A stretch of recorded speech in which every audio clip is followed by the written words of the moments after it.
4 নম্বর সমস্যা বলতেছে একটি বর্গাকার মাঠের বাইরে চারদিকে 5 মিটার চওড়া একটি রাস্তা আছে। রাস্তার ক্ষেত্রফল 500 বর্গমিটার হলে মাঠের ক্ষেত্রফল নির্ণয় করো।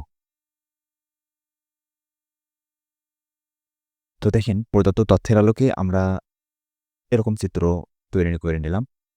বর্গাকার মাঠের বাইরে আচ্ছা এটা একটা বর্গাকার মাঠ। হ্যাঁ? এটাকে প্রথম বর্গটাকে একটা বর্গাকার মাঠ চিন্তা করেন। ঠিক আছে? তো এই মাঠের চারিদিকে 5 মিটার চওড়া একটা রাস্তা আছে। এই যে এটা হচ্ছে একটা রাস্তা। ঠিক আছে? এই রাস্তাটা চওড়া হচ্ছে কয় মিটার? 5 মিটার। মানে প্রস্থটা হচ্ছে 5 মিটার। ঠিক আছে? এখন এই রাস্তার ক্ষেত্রফল আছে 500 বর্গমিটার। মানে এই যে রাস্তাটা এটার ক্ষেত্রফলটা হচ্ছে কত মিটার? 500 বর্গমিটার।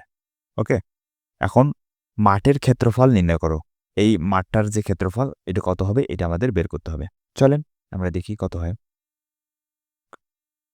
মনে করি বর্গাকার মাঠের বাহুর দৈর্ঘ্য a মিটার। আমরা ধরে নিলাম বর্গাকার মাঠটার একটা বাহুর দৈর্ঘ্য a মিটার। যেহেতু বর্গাকার তাহলে একটা বাহু ধরলে সব হবে, তাই না? তাহলে মাঠের ক্ষেত্রফল হবে কি? a স্কয়ার বর্গমিটার, তাই না? যেহেতু বর্গর ক্ষেত্রফল নির্ণয়ের সূত্র আছে এক বাহুর উপর a স্কয়ার। ওকে। মাঠের বাইরে চারদিকে 5 মিটার চওড়া রাস্তা আছে।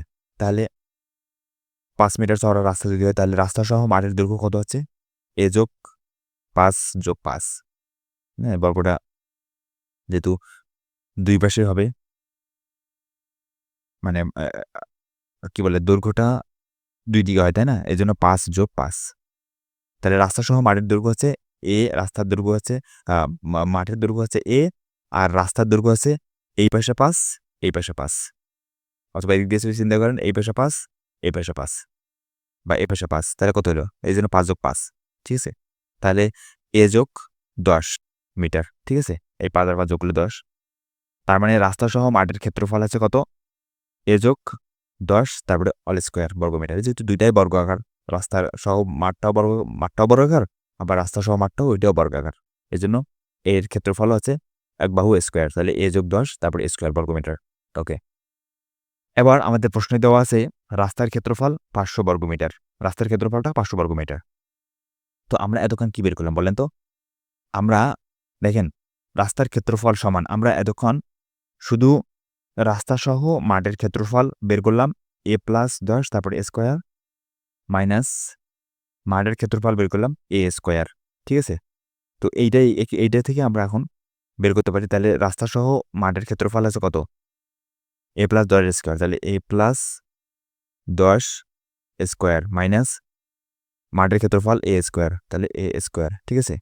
তো এই ব্যাপারটাকে আমরা এখানে লিখছি যে a প্লাস ১০ স্কয়ার এই যে মাইনাস a স্কয়ার মানে এই পার্টটাকে এই ডান পাশে লিখছি। এইটার সমান কি লিখছি? বইয়ে দেওয়া আছে আমাদের ৫০০ রাস্তার ক্ষেত্রফল। এইজন্য ৫০০। ঠিক আছে?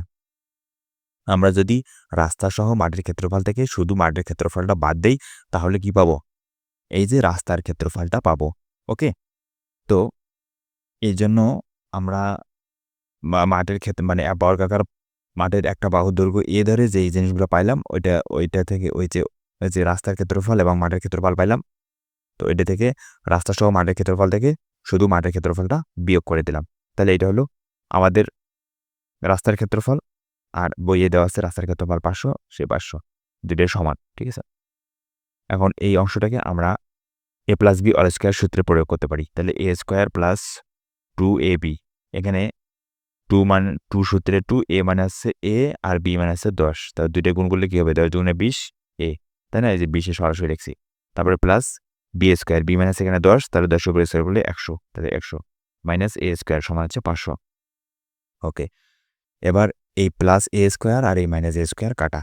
তাহলে এখানে হচ্ছে ২০ a প্লাস ১০০ সমান ৫০০। এখান থেকে ১০০টাকে এদিকে ট্রান্সফার করলে হচ্ছে ৫০০ বিয়োগ ১০০ তাহলে হচ্ছে কত? ৪০০। তার মানে ২০ এর সমান ৪০০, a সমান হচ্ছে ৪০০ কে যদি আমরা ২০ দ্বারা ভাগ করি তাহলে হচ্ছে ২০। তাহলে a সমান হচ্ছে ২০। সুতরাং বর্গাকার মাঠের বাহুর দৈর্ঘ্য a সমান ২০ মিটার। তাহলে বর্গাকার মাঠের ক্ষেত্রফল a স্কয়ার সমান কত? ২০ স্কয়ার তাহলে হচ্ছে কত? ৪০০ বর্গমিটার। ঠিক আছে? তার মানে মাঠের ক্ষেত্রফল হচ্ছে ৪০০ বর্গমিটার।